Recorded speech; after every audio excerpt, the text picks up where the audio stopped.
হাতে বানানো খাবার, এটা কি কি দিয়ে প্রস্তুত করা হয়েছে? এটা আছে হচ্ছে লবণ আছে, খুদের ভাত আছে, তারপর ভুট্টার ময়দা আছে, রাইস বান আছে, খৈল আছে, এগুলা দিয়ে মিক্স ভাবে জাল করি।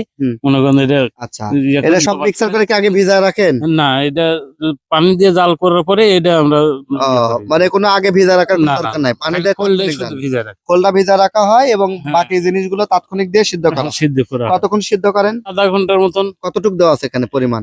পরিমাণ 10 কেজি ভুট্টা আছে, 3 কেজি খুদের ভাত আছে, আচ্ছা, আর 1 পোয়া 200 গ্রাম লবণ, আচ্ছা, আর 3 কেজি খৈল।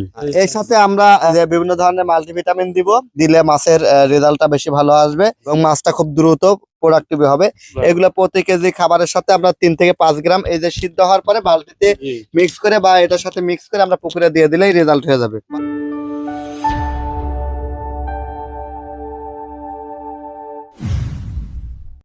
আসসালামু আলাইকুম, আমরা এখন উপস্থিত হয়েছি জয় কৃষি বাড়িতে। আমাদের রংপুর থেকে মারিয়া হক মিম ম্যাডাম আসছেন এবং নাটোর থেকে উর্মি ম্যাডাম আসছেন। আমরা তাদেরকে একটু জানাবো যে আমাদের এই জয় কৃষি বাড়ির প্রজেক্টে এগ্রো পার্কের যে পুকুর আছে, পুকুরগুলোতে খাবার কিভাবে দেওয়া হয় সেই বিষয়গুলো একটু জানবো। এই পুকুরের যে কেয়ারটেকার সাহেব আছেন তার কাছ থেকে জানবো। আসসালামু আলাইকুম, কেমন আছেন?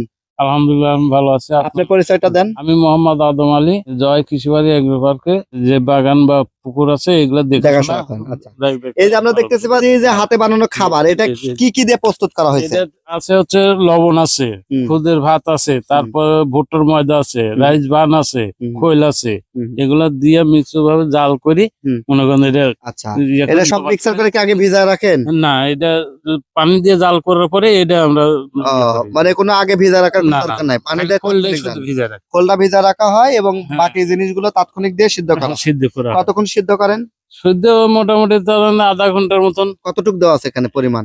পরিমাণ 10 কেজি ভুট্টা আছে, 3 কেজি খুদের ভাত আছে, আচ্ছা, আর 1 পোয়া 200 গ্রাম লবণ, আচ্ছা, আর 3 কেজি খৈল। এর সাথে আমরা বিভিন্ন ধরনের মাল্টিভিটামিন দিলে মাছের রেজাল্টটা বেশি ভালো আসবে এবং মাছটা খুব দ্রুত প্রোডাক্টিভ হবে। এগুলো প্রতি কেজি খাবারের সাথে আমরা 3 থেকে 5 গ্রাম এই যে সিদ্ধ হওয়ার পরে বালতিতে মিক্স করে বা এটার সাথে মিক্স করে আমরা পুকুরে দিয়ে দিলেই রেজাল্ট হয়ে যাবে। বা সিদ্ধ করার সময়ও যখন সিদ্ধ হয়ে যায়, জাল শেষ হয়ে যায়, তখন আপনারা দিয়ে একটু খোলা দিয়ে রাখবেন, তারপরে কেটে কেটে দিলে আর পরে মাখানের কোনো ঝামেলা থাকলো না। আচ্ছা, এগুলো এখন পুকুরে দেওয়া হবে, কোন পুকুরে দিবেন? আচ্ছা, সেটা কি কোনো স্ট্রে করে দিবেন না ডাইরেক্ট সরাসরি দিয়ে দিবেন? ডাইরেক্ট সরাসরি দিবেন। সেক্ষেত্রে অ্যামোনিয়া গ্যাস বা কোনো কিছু তো হচ্ছে না। আচ্ছা, এর সাথে আর কি কোনো ফিট টিট কোনো কিছু দেওয়া হয়? ফিট ওটা সকালে দিয়ে অল্প করি, আর বাদ বাকি আচ্ছা, মানে সকালবেলা ভোরে হচ্ছে ফিট দেওয়া হয়, বিকালে কোনো কিছু দেওয়া হয়? শুধু হচ্ছে সকালবেলা আর হচ্ছে দুপুরবেলা। আচ্ছা, তার মানে দুপুরে দেওয়া হচ্ছে হাতে বানানো খাবার এবং সকালে ডাইরেক্ট কি ফিট দিচ্ছেন? ভাষা ফিট দিচ্ছেন। আচ্ছা, সকালবেলা ভাষা ফিট দিচ্ছে আর বিকালে দেওয়া হচ্ছে এটা বা দুপুরবেলা। তো আপনারা এই প্রসেসে কিন্তু আপনারা খাবার তৈরি করতে পারেন। হাতে বানানো খাবার তৈরির সকল উপাদান এবং সকল medicine TM agro and fisheries আপনারা পেয়ে যাবেন। আপনারা অর্ডার করতে পারেন।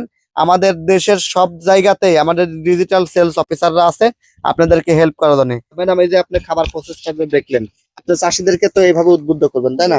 অবশ্যই। আচ্ছা, এইটা আপনার কাছে কেমন লেগেছে? আসলে এই প্রসেসিংটা একটা অসাধারণ একটা প্রসেসিং, যেখানে আমাদের যেই কাঁচা মালগুলা আছে, এখানে যেহেতু ভুট্টা, ডিওআরবি, রাইস ব্রান সহ সকল ধরনের সরিষার খোল একসাথে মিক্সচার করে এই যে কেকের মতো একটা সিদ্ধ করে কেকের মতো তৈরি করে যে খাবারের সাথে ভিটামিন এনজাইম গুলা মিক্সার করে আমাদের মাছচাষি খামারি ভাই খাওয়াচ্ছে। তো সেই ক্ষেত্রে এই যে খাবারটা দিচ্ছে, এটা কিন্তু মাছকে সরাসরি কাঁচা খাবার দেওয়া হচ্ছে না। সেই ক্ষেত্রে এটা কিন্তু মাছের গ্যাস বা বদহজম জনিত যে সমস্যাগুলো আছে, এই সমস্যাগুলো মানে থেকে অনেকটা নিরাপদ এই খাবারটা। তো নিঃসন্দেহে এটা যেহেতু সিদ্ধ করে দিচ্ছে, এখানে খাবারের গুণগত মান বেড়ে যাচ্ছে। আর সবচেয়ে বড় কথা হচ্ছে আপনি 10 কেজি ভেজা সিদ্ধ করলে কিন্তু 20 কেজি হয়ে যাচ্ছে, ওয়েট বাড়তেছে। সেই ক্ষেত্রে খাবারের একটা সাশ্রয় এবং এটা সহজে হজমযোগ্য, তাই না? ন্যাচারালি সহজে হজমযোগ্য এবং এখানে সকল প্রোটিনের সোর্স কমপ্লিটলি থাকতেছে। তো এভাবে আপনারা মাছ চাষ করতে পারেন। মাত্র 30 থেকে 35 টাকা কেজি খরচ হবে, তাই না? আপনার খাবারের দাম 60 থেকে 70 টাকা কেজি, এটা 30 থেকে 35 টাকা কেজি খরচে আপনি এটা করতে পারতেছেন। এবং এই যে বাগান বাড়ির যে লাকড়ি আছে, খড়ি খারাপ বলি আমরা, এগুলা দিয়ে কিন্তু এই জ্বালানি দিয়ে কিন্তু হয়ে যাচ্ছে। এখানে জ্বালানি খরচটাও কিন্তু নাই বললেই চলে। তো সবার সুস্বাস্থ্য এবং দীর্ঘায়ু কামনা করছি। আপনারা আমাদের সাথে থেকে পরামর্শ দিতে পারেন, আমাদের সাথে থেকে আমাদের থিওরি গুলো আপনি কাজে লাগাইতে পারেন। এই যে জয় কৃষি বাড়ি এগ্রো পার্কে ধন্যবাদ, এত সুন্দর একটি প্রসেস আমাদেরকে ভিডিওর মাধ্যমে আপনাদেরকে দেখানোর সুযোগ করে দিয়েছি এবং আমরা সরাসরি বাস্তবিকভাবে দেখার সুযোগ পেয়েছি। আল্লাহ হাফেজ।